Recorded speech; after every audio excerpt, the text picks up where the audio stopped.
Hello friends, क्या हाल है भाई बच्चों? बहुत बढ़िया एकदम। हाँ, तो अपन ने क्या क्या पढ़ा था? कुछ याद आ रहा है कि खाली बस वीडियो चल रहे हैं, चलने दो, टीचर आ रहा है जा रहा है? भाई पढ़ते रहना है यार, क्योंकि इतनी इंपॉर्टेंट चीज़ें अपन यहाँ पर डिस्कस कर रहे हैं एग्ज़ाम के पॉइंट ऑफ व्यू कि आपके लिए बहुत हेल्पफुल होने वाला है बच्चों। सिंपल। तो मैंने एक चीज़ बात आपसे की थी पिछले बार पे, SN2 रिएक्शन की, याद होगा आपको। और SN2 रिएक्शन में अपन ने बहुत इंपॉर्टेंट बातें भी की थी। अगर मैं थोड़ी सी बातें यहाँ पर कर दूँ तो SN2 रिएक्शन में क्या था बच्चों? Substitution nucleophilic biomolecular. क्या बताया? Substitution nucleophilic biomolecular. क्लियर है? बायोमोलिकुलर की मतलब क्या था? यहाँ पर दो मॉलिक्यूल एक साथ क्या कर रहे थे? रिएक्ट कर रहे थे। और यहाँ तक आपको याद होगा इसका जो रेट आ रहा था, रेट ऑफ रिएक्ट, वो क्या आ रहा था बच्चों? आपको याद है रिएक्टेंट के अबाउट भी 1 मॉलिक्यूलर था और न्यूक्लियोफाइल के अबाउट भी 1 मॉलिक्यूलर था। इसका मतलब अगर मैं यहाँ आपसे पूछूं ऑर्डर ऑफ रिएक्शन, तो ऑर्डर ऑफ रिएक्शन आप क्या बताओगे? यहाँ पर 2 बताओगे। क्लियर है? जितना इसका पार्टिसिपेशन है उतना ही न्यूक्लियोफाइल का पार्टिसिपेशन था। यहाँ न्यूक्लियोफाइल हम कैसा ले रहे थे बच्चों, मुझे बताएं।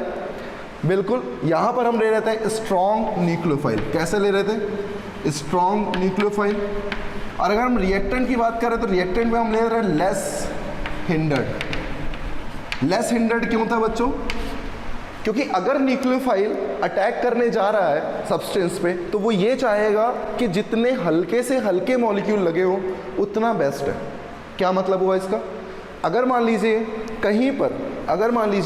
कहीं पर आइसोब्यूटोक्लोरो लगा हुआ है मान लीजिए, और यहाँ पर 1 क्लोरोइथेन है, यहाँ है 2 क्लोरोप्रोपेन, यहाँ है 1 क्लोरोएथेन। अब मुझसे किसी ने पूछा कि यहाँ SN2 का रेट बताइए, तो SN2 रिएक्शन आपको मैंने पढ़ा रखी है, मैकेनिज्म बता रखा है। क्या होता था? न्यूक्लियोफाइल सब्सटेंस पे आके क्या करता था? अटैक करता था और लिविंग ग्रुप को क्या करता था?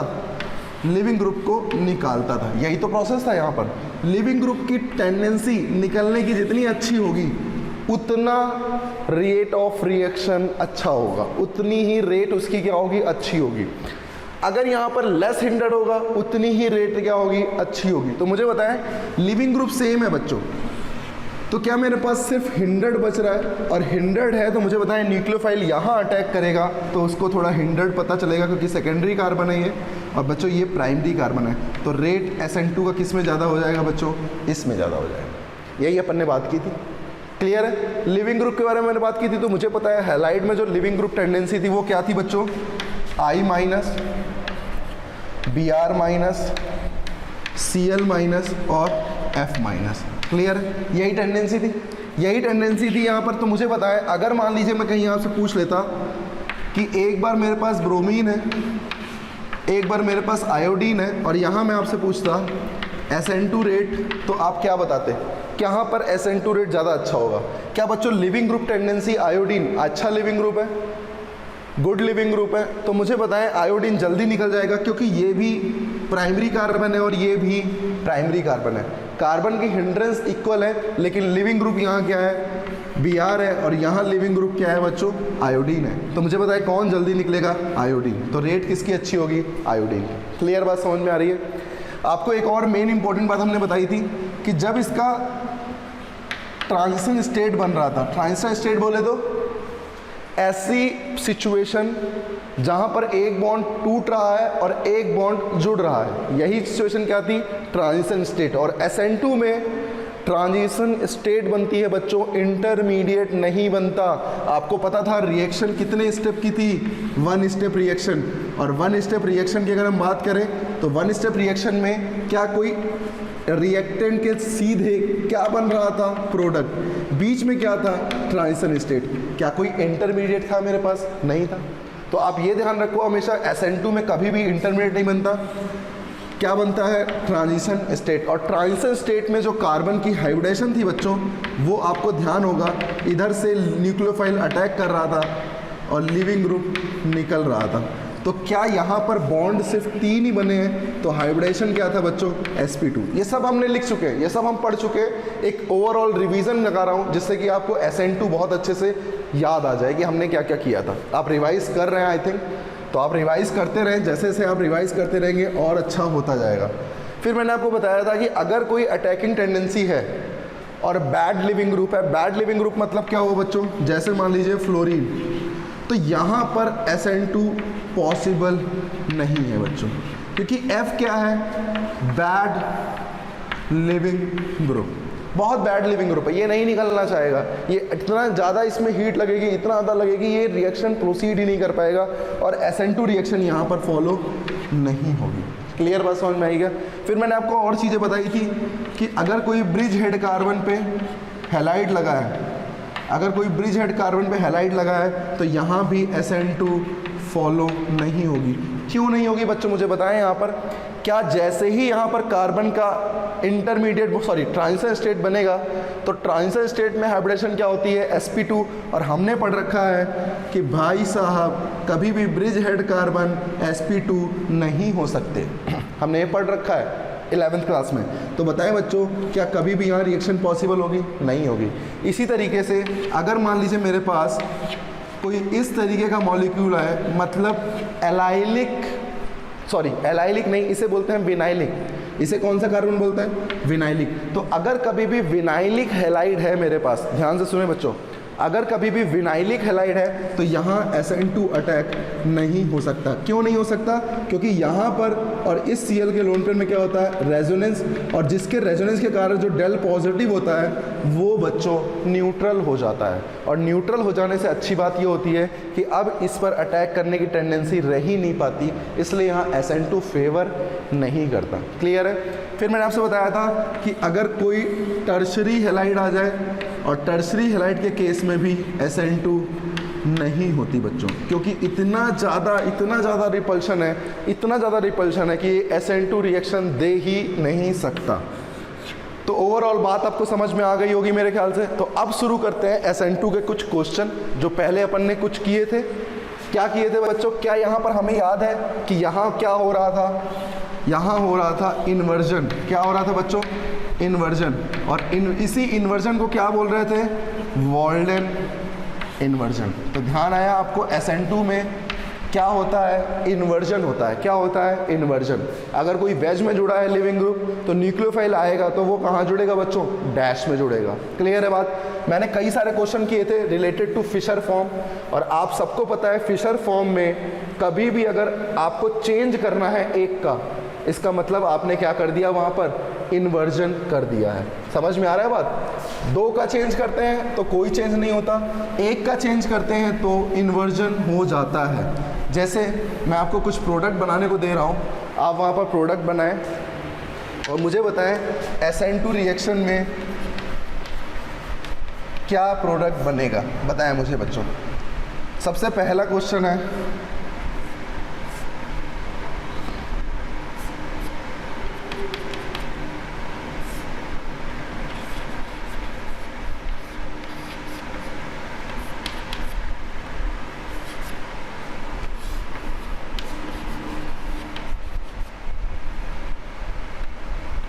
ठीक है, यहाँ पर ए।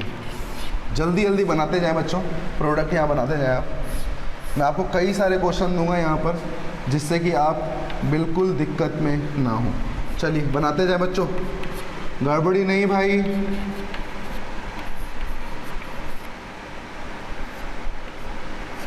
क्लियर? तो चलिए यहाँ बनाएं NaN3 DNF। ठीक है ना?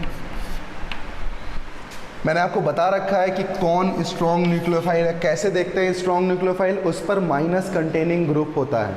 अगर S ब्लॉक के साथ कोई भी कनेक्टेड है, इसका मतलब ये प्लस में है और ये माइनस में है, इसका मतलब ये प्लस में है और ये माइनस में है। तो बताएं स्ट्रॉन्ग न्यूक्लियोफाइल की तरह कौन रिएक्ट करेगा? N3। यहाँ कौन रिएक्ट करेगा? OH। जल्दी से प्रोडक्ट बनाएं और आंसर लिखें।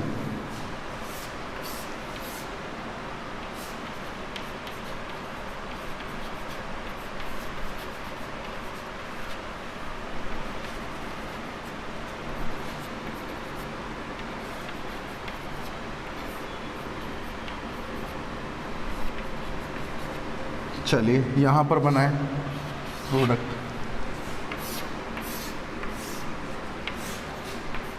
ये रिएक्टेंट जो मैं ले रहा हूँ बच्चों, आप रिएक्टेंट को बहुत ध्यान से देखें और रिएक्टेंट में जहाँ हैलाइड लगा हो आप उसे ही इन्वर्जन के रूप में न्यूक्लियोफाइल को अटैच कर दें। यही प्रोसेस होता है बच्चों यहाँ पर। और जितने ये रिएजेंट ले रहा हूँ ये रिएजेंट ही जनरली यूज़ में आते हैं, इसीलिए मैं अलग अलग ले रहा हूँ जिससे कि आपको समझ में आए कि ये रिएजेंट भी वर्क करते हैं। ठीक है, क्लियर है? चलिए बनाइए भाई, सब कुछ जल्दी जल्दी बनाइए।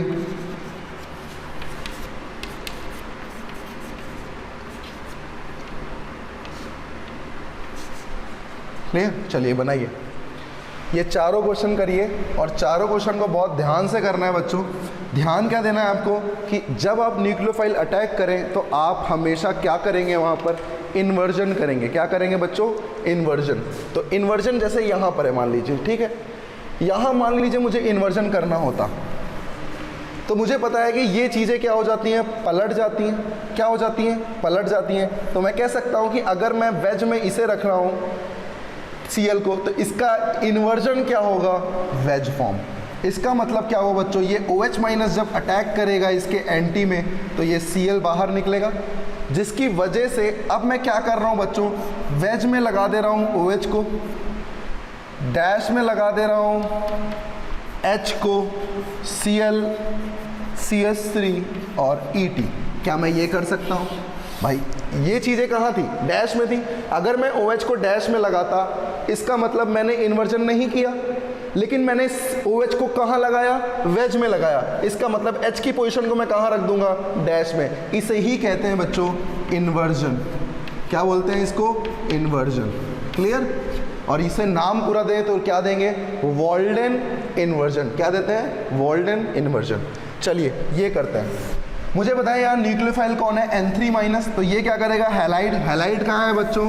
हैलाइड है, ये अटैक करेगा और निकाल देगा। इसका मतलब मैं क्या करूँगा, मुझे पता है I किधर लगा है? इधर।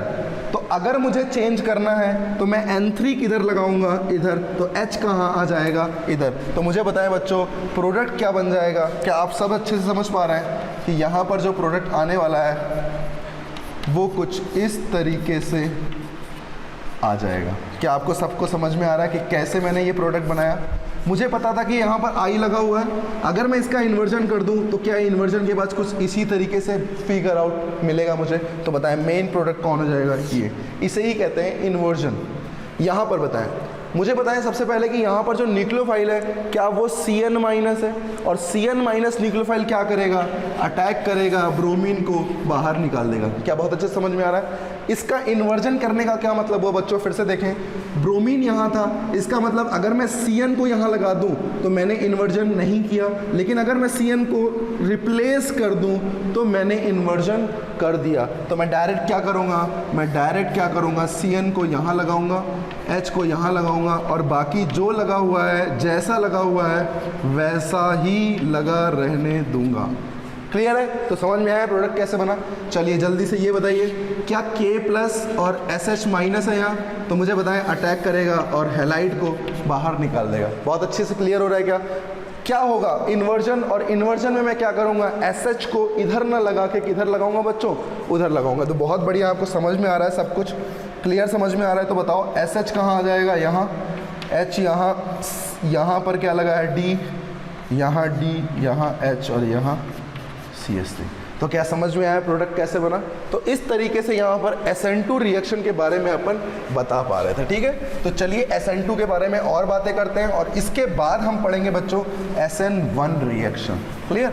तो पहले एक बार SN2 को अपने अच्छे से ख़त्म करते हैं कि हर एक क्वेश्चन हमें पता हो कि एक्चुअल में हमें पूछ क्या रहा है और हमें करना क्या है। क्लियर? तो चलिए शुरू करते हैं अपन। यहाँ मेरा क्वेश्चन अब ये है, रेट ऑफ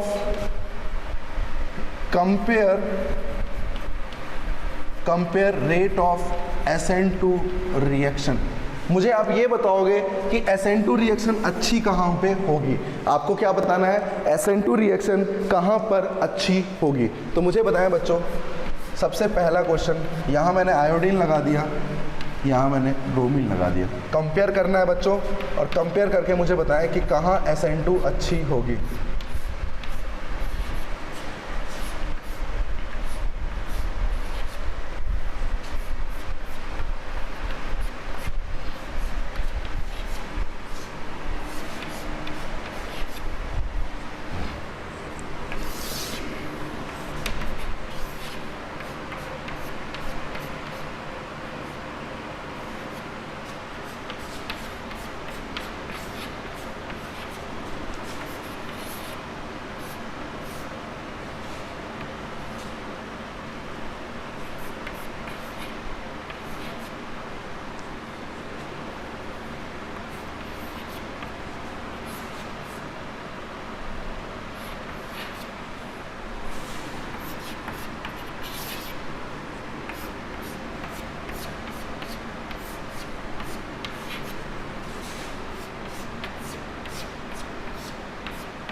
चलिए बच्चों, ये 6 क्वेश्चन है। इन 6 क्वेश्चन में आपको कंपेयर करना है कि कहाँ पर SN2 रेट अच्छी होगी। तो जल्दी से मुझे बताएं, एक एक क्वेश्चन को अपन यहाँ डिस्कस करेंगे। तो चलिए आप कोशिश करते रहे बच्चों।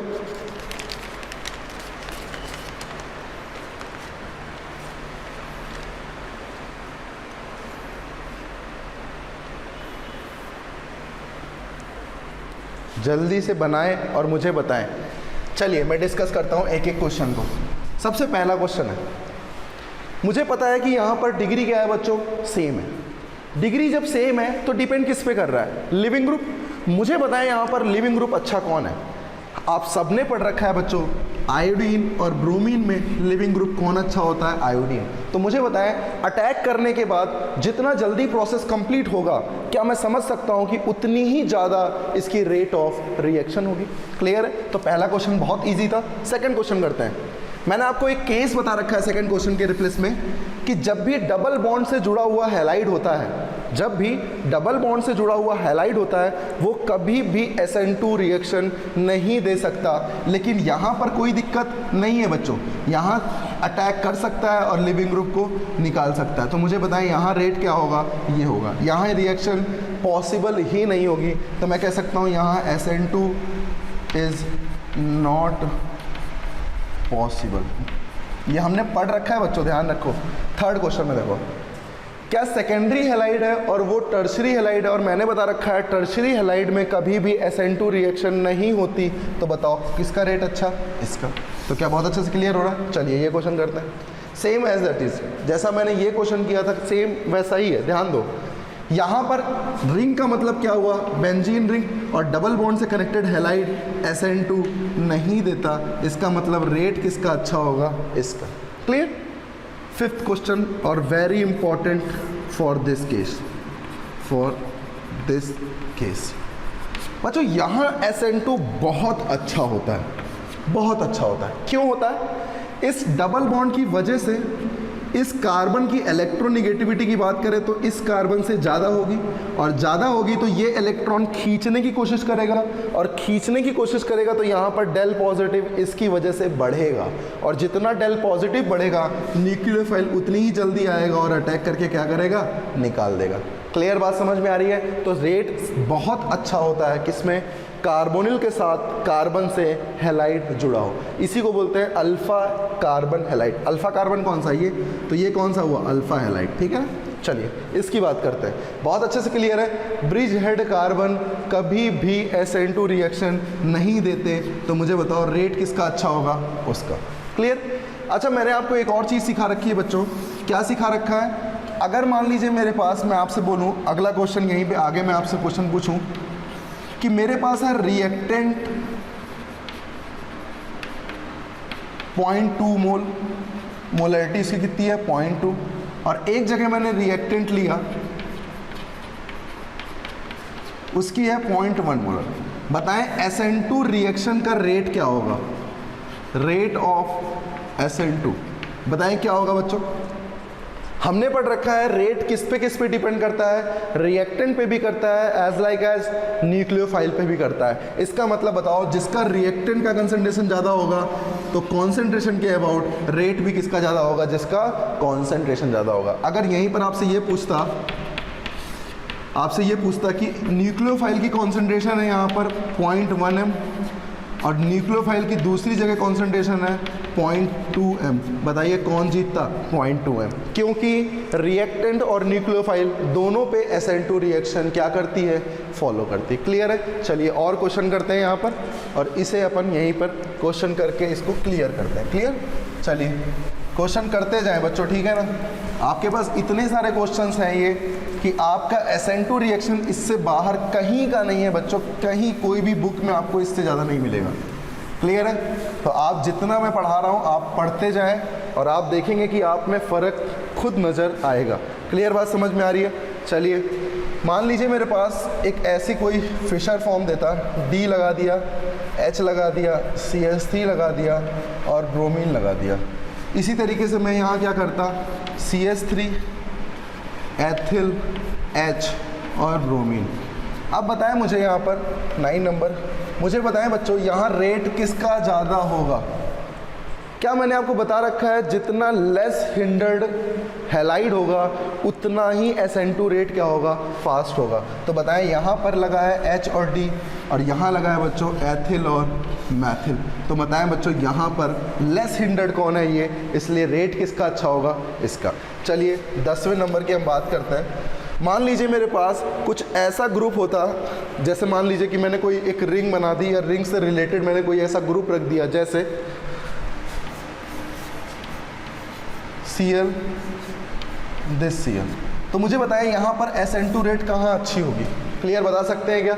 मुझे बता सकते हैं यहाँ रेट कहाँ अच्छी होगी बच्चों? यार ये प्राइमरी कार्बन है, ये सेकेंडरी कार्बन है, किसकी अच्छी होगी? प्राइमरी कार्बन की। क्या क्लियर समझ में आ रहा है? तो आपको ये समझ में आया रेट कैसे हम डिफाइन कर रहे हैं। मैंने आपको उस दिन बताया था न्यूक्लियोफिलिसिटी, मैंने आपको ध्यान हो तो न्यूक्लियोफिलिसिटी आपको समझाई थी। क्या थी न्यूक्लियोफिलिसिटी? अगर मेरे पास कोई प्रोटिक सॉल्वेंट होता था, आपको याद आ रहा होगा polar protic. Polar protic solvent का मतलब क्या हुआ? जिसमें H बॉन्डिंग प्रेजेंट होती थी, याद आ रहा है आपको सबको? और पोलर अप्रोटिक क्या होता था बच्चों? जिसमें हाइड्रोजन बॉन्डिंग नहीं प्रेजेंट होती थी। समझ में आ रहा है आपको? मैंने समझाया था। तो मुझे बताओ, अगर मेरे पास कभी भी मैं तुमसे पूछूं, ये क्वेश्चन भी मैंने कराया था, F minus Cl minus bromine minus और I माइनस की बात करूं, तो जैसे ही प्रोटिक सॉल्वेंट में लेता हूं, तो प्रोटिक सॉल्वेंट में बताओ क्या यहाँ पर मान लें हम वाटर या अल्कोहल मान लें, तो इस H बॉन्डिंग की वजह से ये फ्लोरीन क्या होगा, काफ़ी सारा हिंडर्ड हो जाएगा। और काफ़ी सारा हिंडर्ड होने के बाद ये क्या करेगा बच्चों? ये अटैक करने के लायक ही नहीं बचेगा। और अटैक करने के लायक नहीं बचेगा तो बताओ इसकी न्यूक्लियोफिलिसिटी क्या हो जाएगी? बहुत कम हो जाएगी। तो अगर आपके साथ प्रोटिक सॉल्वेंट दिया हो और इस तरीके से कोई चीज़ पूछे तो आप ज़रूर सॉल्वेशन ज़रूर सोचें। अगर आप सॉल्वेशन सोच सकते हैं तो ज़रूर सोचें, आपका आंसर कभी भी गलत नहीं होगा। तो बताएं मुझे यहाँ पर कौन अच्छा न्यूक्लियोफाइल होगा? I minus. इसी तरीके से अगर मैं अप्रोटिक में पूछता तो अप्रोटिक में जितनी इलेक्ट्रॉन डेंसिटी है, इलेक्ट्रॉन डेंसिटी किसकी ज़्यादा है? फ्लोरीन की, क्योंकि जितना छोटा है उतना इलेक्ट्रॉन डेंसिटी काफ़ी बढ़िया है। इसका मतलब अगर अप्रोटिक सॉल्वेंट लेता तो यहीं पर रेट क्या हो जाता? जस्ट रिवर्स, क्योंकि जितनी बेसिक स्ट्रेंथ, जितनी इलेक्ट्रॉन डेंसिटी, उतनी ही ज़्यादा अटैक करने की टेंडेंसी। तो देखा आपने सॉल्वेशन के कारण आंसर कितना जस्ट रिवर्स हो जाता है। क्लियर समझ में आ रहा है? चलिए इधर हम कुछ बातें करने वाले हैं, इसको समझिए आप, क्योंकि न्यूक्लियोफाइल से रिलेटेड भी वो बातें पूछ सकता है एग्जामिनर। कैसे पूछता है देखिए यहाँ पर। मान लीजिए मेरे पास कोई O माइनस है और यहीं पर मैंने क्या किया, ये O माइनस लगा दिया। अब मैंने आपसे पूछा न्यूक्लियोफिलिसिटी। अब बताइए अगर मेरे पास सेम एटम है, सेम एटम में क्या पोलर प्रोटिक का कोई फ़र्क पड़ने वाला है या पोलर अप्रोटिक का कोई फ़र्क पड़ने वाला है? नहीं पड़ने वाला, क्योंकि जो इसके साथ होगा वही प्रॉपर्टी किसके साथ होगी? इसके साथ भी होगी। लेकिन बच्चों यहाँ पर जो ये नेगेटिव चार्ज है ये रेजोनेंस कर रहा है। क्या कर रहा है? रेजोनेंस कर रहा है। रेजोनेंस करने के कारण ये अपनी इलेक्ट्रॉन डेंसिटी को क्या कर देगा? कम कर देगा। क्यों कम हो जाएगी? अरे यार मेरे पास मान लो कुछ सामान है, अब सामान को मैं किसी को दे दूं तो मुझे और किसी को देने में क्या होगी? दिक्कत होगी। लेकिन मान लीजिए मेरे पास कोई देने वाला नहीं है, तो मेरे पास पूरा का पूरा सामान किसको देना है? भाई जिसका सामान है उसको पूरा पूरा दे देना है। यही केस यहाँ पर है बच्चों। इस नेगेटिव चार्ज में क्या हो रहा है? रेजोनेंस हो रहा है। तो ये अपने इलेक्ट्रॉन खो रहा है, किस में? रेजोनेंस में। लेकिन ये जितने इलेक्ट्रॉन इसके पास हैं उतने इसी के पास हैं। इसका मतलब अटैक करने में किसको ज़्यादा अच्छा फील होगा? जिसके पास इलेक्ट्रॉन डेंसिटी मैक्सिमम होगी। तो बच्चों बताएं यहाँ पर रेट इसका ज़्यादा होगा। तो बताएं अगर मैं आपसे न्यूक्लियोफिलिसिटी के बारे में पूछता तो आप यहाँ पर बता सकते। तो समझ में आया? Due to resonance electron density will decrease.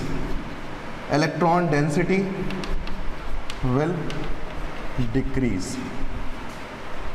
so nucleophilicity is also decrease। Clear है? तो समझ में आया पहला क्वेश्चन। चलिए दूसरा करते हैं यहाँ पर, और अच्छे समझ में आएगा। मैं आपसे पूछूं कि मेरे पास है I माइनस और मेरे पास है Cl माइनस, और मैंने कहा इन एथेनॉल। एथेनॉल बोल दिया, मतलब क्या हुआ बच्चों, सॉल्वेंट कैसा है, पोलर प्रोटिक। बताओ पोलर प्रोटिक में क्या ऑर्डर था भाई, समझ में आ रहा है कैसे आंसर कर रहा हूं। अब यहीं पर मान लो मेरा क्वेश्चन होता फ्लोरीन माइनस आयोडीन माइनस इन एसीटोन या विद एसीटोन। अब एसीटोन क्या है बच्चों, एसीटोन का मतलब क्या हुआ ये, और एसीटोन क्या होता है, पोलर अप्रोटिक। और पोलर अप्रोटिक में जितनी इलेक्ट्रॉन डेंसिटी उतनी ज़्यादा न्यूक्लियोफिलिसिटी। मतलब आंसर क्या होता बच्चों, ये हो जाता। क्या आपको समझ में आया कि कैसे हम यहाँ पर न्यूक्लियोफिलिसिटी का पता लगा रहे हैं, क्योंकि ये क्वेश्चन भी पूछ सकता है बच्चों रेट के अकॉर्डिंग।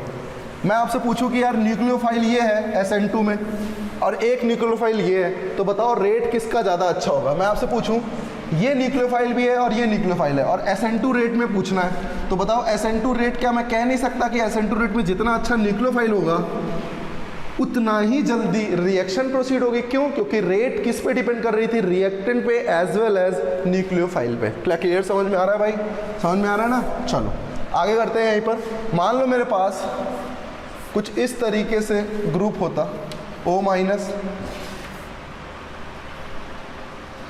और यहाँ पर O माइनस। मुझे बताओ बच्चों, अगर कुछ ऐसा ग्रुप है तो यहाँ पर रेजोनेंस कैसा हो रहा है। क्या आपको पता है न्यूक्लियोफिलिसिटी का मतलब क्या हुआ, न्यूक्लियोफिलिसिटी कहाँ अच्छी होगी मुझे बताएं। सबसे पहले यहाँ O माइनस कंटेन है और यहाँ पर रेजोनेंस के द्वारा इलेक्ट्रॉन डेंसिटी को क्या कर रहा है, बढ़ा रहा है। तो ओवरऑल इलेक्ट्रॉन डेंसिटी क्या होगी, यहाँ पर तो मैक्सिमम है ही, लेकिन क्या यहाँ रेजोनेंस हो रहा है जिसकी वजह से आपस में ही इलेक्ट्रॉन डीलोकलाइज होंगे, कहीं और अटैक करने में दिक्कत होगी, तो न्यूक्लियोफिलिसिटी किसकी अच्छी होगी, इसकी। तो क्लियर समझ में आया कि कैसे हम प्रोसेस को समझ रहे हैं, बहुत अच्छे से क्लियर हो रहा है क्या। तो आपको ये समझ में आ गया होगा कि भाई साहब SN2 रिएक्शन के लिए जितनी चीज़ें पॉसिबल हो सकती थी हमने उतनी चीज़ों को कवर कर लिया है। क्लियर बात समझ में आ रही है। चलिए एक दो क्वेश्चन और कर लेते हैं। मान लीजिए मैंने आपसे कहा H2O और H2S in presence of in water.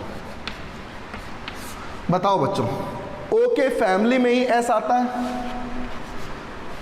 Polar protic है, पोलर प्रोटिक, इसका मतलब H बॉन्डिंग कौन जल्दी करना चाहेगा, ये, और H बॉन्डिंग जब ये जल्दी करना चाहेगा तो ज़्यादा से ज़्यादा हिंडर्ड कौन हो जाएगा, O। तो बताएं O यहाँ पर खूब हिंडर्ड हो जाएगा, इसका मतलब S अटैक करने में कोई दिक्कत नहीं है। लेकिन यही मैं आपसे पूछता H2O और H2S इन एसीटोन, तो आपका आंसर क्या होता, जितनी इलेक्ट्रॉन डेंसिटी उतनी ज़्यादा न्यूक्लियोफिलिसिटी।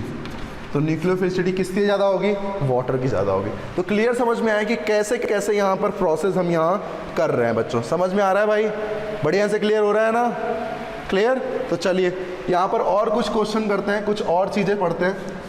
अपन SN2 रिएक्शन से रिलेटेड यहाँ पर काफ़ी कुछ ख़त्म कर चुके हैं, ठीक है ना। तो चलो मैं आपके सामने कुछ एक रिएक्शन लेके आ रहा हूं जिसका नाम है SN1 रिएक्शन। क्या नाम है, SN1 रिएक्शन। जैसे SN2 रिएक्शन थी वैसी ही SN1 रिएक्शन है, थोड़ा थोड़ा डिफरेंस है और उसी डिफरेंस को अपन यहाँ पर समझने वाले हैं। क्लियर, जो भी डिफरेंस है अपन उसे क्या करने वाले हैं, समझने वाले हैं। तो क्लियर रखो कि कैसे कैसे यहाँ पर प्रोसीजर को अपन समझेंगे। क्लियर है, वहाँ पर भी ये सारी बातें करने वाले हैं कि रेट किसका अच्छा होगा, न्यूक्लियोफिलिसिटी का क्या असर पड़ेगा या असर नहीं पड़ेगा, ये सारी चीज़ें हम यहाँ पर क्लियर करेंगे बच्चों, ठीक है ना। तो चलिए शुरू करते हैं अपन सेकेंड रिएक्शन SN1। जैसे मैंने आपको उसका नाम बताया था कि उसका नाम था सब्स्टिट्यूशन न्यूक्लियोफिलिक बायोमोलिकुलर। 2 की वजह से क्या था, बायोमोलिकुलर। तो बताएं यहाँ क्या नाम होगा, सब्स्टिट्यूशन न्यूक्लियोफिलिक यूनिमोलिकुलर। यहाँ क्या होगा, यूनिमोलिकुलर। क्लियर, समझ में आ रहा है? तो कैसे मैंने वहाँ पर लिखा था बायोमोलिकुलर और यहाँ मैंने यूनिमोलिकुलर लिखा, तो रिएक्शन देख कर भी आप उसकी प्रॉपर्टी के बारे में समझ सकते हैं। क्लियर। अब बात करते हैं हम यहाँ पर, यहाँ ऐसा क्या होता है। तो पहले शुरू करते हैं कि यहाँ ऐसा क्या होता है। तो सुनिए, मान लीजिए मेरे पास यहाँ पर H है, यहाँ कोई ग्रुप लगा हुआ है, लेट सपोज हैलाइड ग्रुप लगा है यहाँ पर कोई भी, मैं यहाँ ब्रोमीन ले लेता हूँ, यहाँ मैं CH3 ले लेता हूँ और यहाँ मैं एथिल ले लेता हूँ, लेट सपोज। क्लियर। अब मान लीजिए मेरे से किसी ने पूछा कि बताओ ये रिएक्शन कैसे प्रोसीड होगी। तो सबसे पहली चीज़ है हैलाइड यहाँ पर प्रेजेंट होगा, तो यहाँ रिएक्टेंट में क्या होता है, एल्किल हैलाइड प्रेजेंट होता है। क्लियर। एल्किल हैलाइड के प्रेजेंस में रिएक्शन होती है। और कैसे होती है, यहाँ पर भी क्या होता है, एक न्यूक्लियोफाइल होता है। न्यूक्लियोफाइल क्या करता है बच्चों, वहाँ SN2 में न्यूक्लियोफाइल डायरेक्ट अटैक कर रहा था, यहाँ डायरेक्ट अटैक नहीं करता।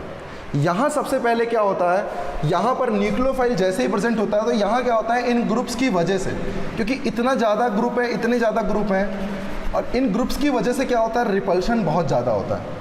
रिपल्शन जब बहुत ज़्यादा होता है तो लिविंग ग्रुप क्या करता है, निकलना चाहता है। लिविंग ग्रुप क्या करता है, निकलना चाहता है। लिविंग ग्रुप जब निकलना चाहता है तो कुछ टाइम बाद क्या होता है, लिविंग ग्रुप अपने आप निकल जाता है, अपने आप क्या करता है, निकल जाता है। तो सोचो, अगर मेरे पास लिविंग ग्रुप निकल रहा है, इसका मतलब क्या यहाँ पे पॉजिटिव चार्ज कंटेन होगा, क्योंकि लिविंग ग्रुप निकलेगा, वैलेंसी फ्री होगी। तो बताओ, क्या मैं कह सकता हूँ कि मेरे पास एक ऐसा फिगर आएगा जहाँ पर ये कुछ इस तरीके से प्रेजेंट होगा। सही बात है। और यही होता है बच्चों इंटरमीडिएट। तो समझ में आया, इंटरमीडिएट में क्या बनता है, फॉर्मेशन ऑफ कार्बोकैटायन। क्लियर, समझ में आ रहा है। और इसी स्टेप को बोलते हैं आरडीएस स्टेप। कौन सी स्टेप होती है, आरडीएस स्टेप। आरडीएस स्टेप का मतलब क्या हुआ, slowest step is the RDS step and rate determining step is the full form of RDS. Clear, समझ में आ रहा है। आरडीएस का मतलब होता है रेट डिटरमाइनिंग स्टेप। तो सोचो बच्चों, यहाँ इस न्यूक्लियोफाइल का क्या फर्क हुआ, कुछ फर्क पड़ा? सिर्फ कौन रिएक्ट कर रहा है, यहाँ पर कौन रिएक्शन को समझा रहा है, कौन रिएक्शन को प्रोसीड करा रहा है, कौन रेट को डिटरमाइन करा रहा है, क्या उसमें कहीं भी न्यूक्लियोफाइल का कोई असर है, बताओ। जब न्यूक्लियोफाइल का कोई असर ही नहीं है तो मैं यहाँ कह सकता हूँ कि यहाँ पर रेट जो होगी वो डायरेक्टली प्रोपोर्शनल टू रिएक्टेंट होगी। क्या होगी, रिएक्टेंट होगी। अगर मैं इस डायरेक्टली प्रोपोर्शनल को हटा दूं तो एक कांस्टेंट दे सकता हूं K ऑफ रिएक्टेंट। तो बताओ मुझे, रेट को देखकर मैं ऑर्डर ऑफ रिएक्शन बता सकता हूं, और ऑर्डर ऑफ रिएक्शन बच्चों क्या होगी, यहाँ पर 1 होगी। क्या क्लियर बात समझ में आई? एक चीज़, यहाँ न्यूक्लियोफाइल अटैक नहीं कर रहा है डायरेक्ट जाके, ये पहले वेट कर रहा है किसका, इस लिविंग ग्रुप के निकलने का। इसका मतलब ये न्यूक्लियोफाइल कैसा है, ये न्यूक्लियोफाइल यहाँ वीक होता है। कैसा होता है? तो सेकेंड पॉइंट लिख सकते हैं अपन यहाँ पर, weak nucleophile is present. Weak nucleophile is present.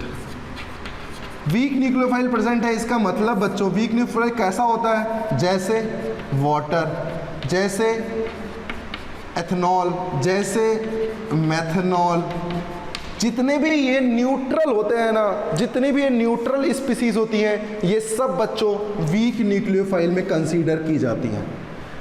H2O weak nucleophile है, अगर यहीं OH माइनस बना दूं तो स्ट्रॉन्ग न्यूक्लियोफाइल है। तो न्यूक्लियोफाइल वीक है कैसे पहचानोगे, उसके न्यूट्रल होने से ही इसको पहचानोगे। क्लियर, समझ में आ रहा है? तो यहाँ तक हमको ये समझ में आया कि आरडीएस स्टेप में कौन सिंपल सा फॉलो कर रहा है, रिएक्टेंट फॉलो कर रहा है। इसका मतलब सारी चीज़ें किस पे डिपेंड करेंगी, रिएक्टेंट पे करेंगी। न्यूक्लियोफाइल अटैक नहीं कर रहा है, इसका मतलब ये न्यूक्लियोफाइल कैसा है, यहाँ पर वीक है। क्लियर बात है। लिविंग ग्रुप यहाँ निकल रहा है, इसका मतलब मैं एक चीज और लिख सकता हूं, SN1 is directly proportional to leaving group tendency. Clear. Leaving group tendency का मतलब क्या हुआ, यहां पर बच्चों I minus is the best, then Br minus, then chlorine minus, then F minus. Clear है? तो अब बताओ यहाँ पर जो हाइब्रिडाइजेशन है कार्बन का इंटरमीडिएट में, ये भी क्या है? sp2 है। और sp2 का मतलब होता है बच्चों प्लेनर, और प्लेनर का मतलब क्या होता है कि न्यूक्लियोफाइल ऊपर से भी अटैक कर सकता है और नीचे से भी अटैक कर सकता है। बहुत इंपॉर्टेंट बात बोल रहा हूँ मैं, इस बात को सुनिए आप। अगर वो नीचे से अटैक कर रहा है इसका मतलब इन्वर्जन हो रहा है, अगर वो सेम जगह से अटैक कर रहा है इसका मतलब रिटेंशन हो रहा है। रिटेंशन का मतलब क्या होता है? वेज फॉर्म में हैलाइड लगा हो, न्यूक्लियोफाइल भी कहाँ लगे? वेज में लगे। अगर न्यूक्लियोफाइल डैश में लगे इसका मतलब इन्वर्जन, अगर वेज का वेज में ही लग रहा है इसका मतलब रिटेंशन होता है बच्चों। तो क्लियर बताएं मुझे, यहाँ पर पॉसिबिलिटीज क्या हो सकती थी? यहाँ हो सकती है इन्वर्जन प्लस रिटेंशन। ध्यान दें, इन्वर्जन होगा तो हैलाइड यहीं का यहीं न्यूक्लियोफाइल अटैच हो जाएगा। इसका मतलब अगर मैं रिटेंशन की बात कर रहा हूं तो ध्यान दें, रिटेंशन में क्या होगा? कार्बन इसी की जगह मैथिल है, यहाँ H है, यहाँ एथिल है, और डैश पे ही क्या आ जाता? न्यूक्लियोफाइल आ जाता। तो इसे मैं क्या बोलता? रिटेंशन। अगर इस न्यूक्लियोफाइल को वेज में रख दूं तो बच्चों न्यूक्लियोफाइल वेज में आया, इसका मतलब मैथिल कहाँ आएगा? डैश में। इसका मतलब H कहाँ है? यहाँ, और एथिल कहाँ है? यहाँ। तो मुझे बताएं बच्चों, यहाँ मैं कह सकता था इसे इन्वर्जन, इसे मैं क्या बोलूँगा? इन्वर्जन। इसे मैं क्या बोलूँगा? रिटेंशन। तो यहाँ पर बच्चों दोनों प्रोडक्ट आते हैं।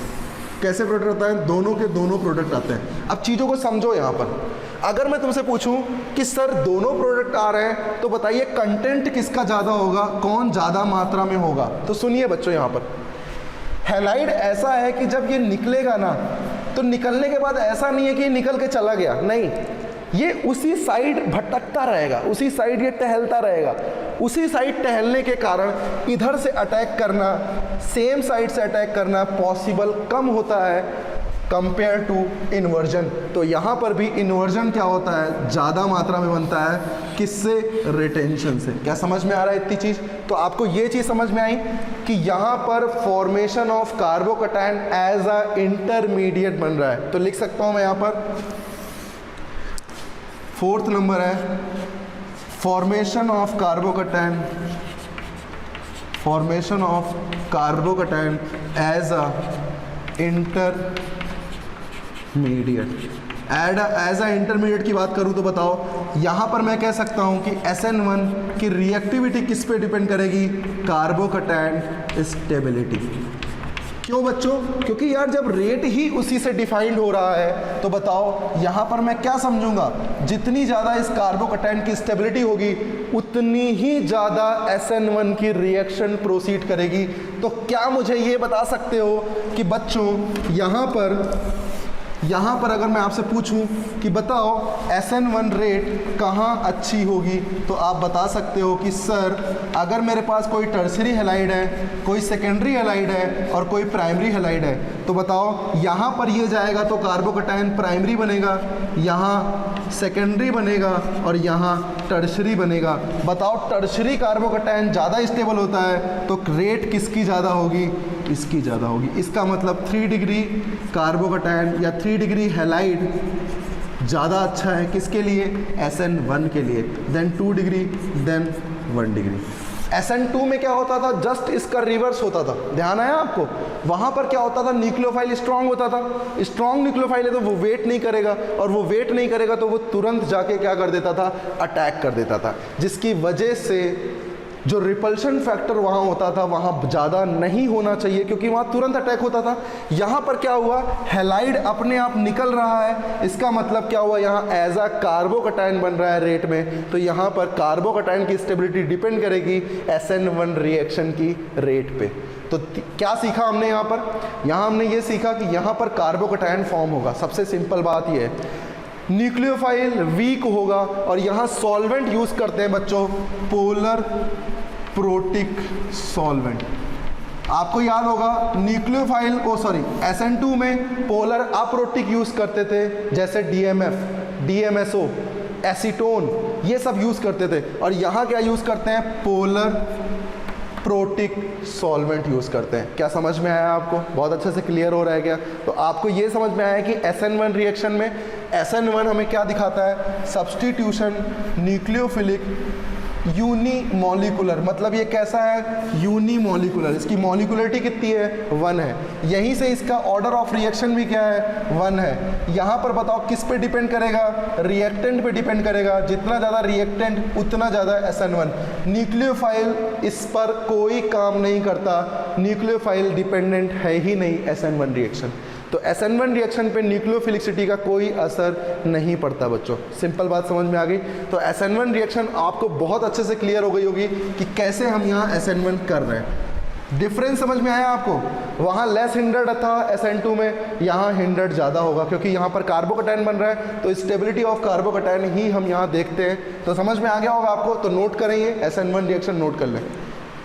इसके क्वेश्चन अपन प्रैक्टिस करते हैं, बहुत सारे क्वेश्चन करने वाले हैं, चलिए नोट कर लें इसे।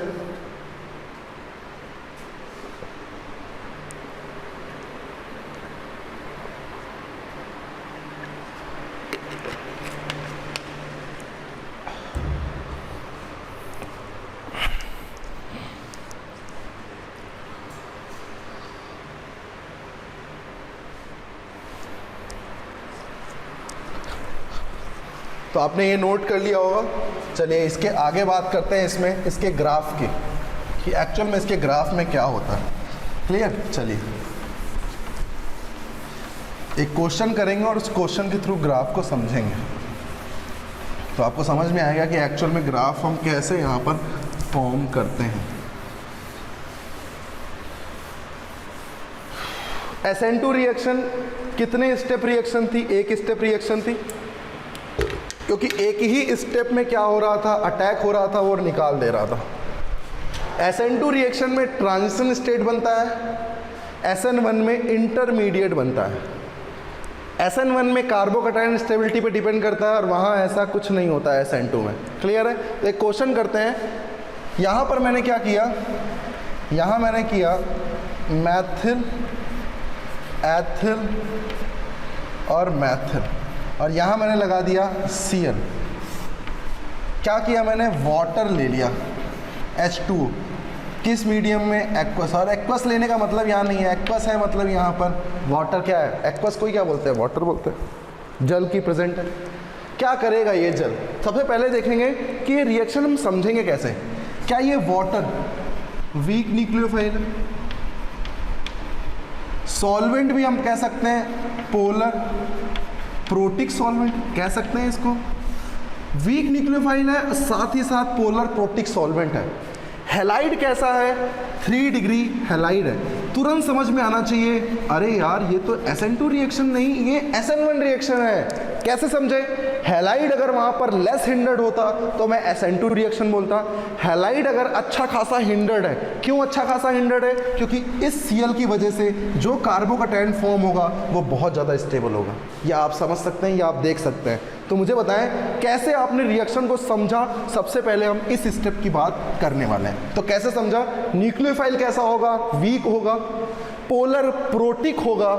हैलाइड कैसा होगा? हैलाइड हमेशा कार्बोकैटायन स्टेबलाइज्ड होगा, मतलब 3 डिग्री हो सकता है, 2 डिग्री हो सकता है, 1 डिग्री में SN1 रिएक्शन होगी ही नहीं। क्लियर? समझ में आ रहा है? चलिए तो क्या होगा? सबसे पहले हैलाइड निकलेगा, कुछ देर बाद हैलाइड निकलेगा, तो बताओ यहाँ क्या बन जाएगा?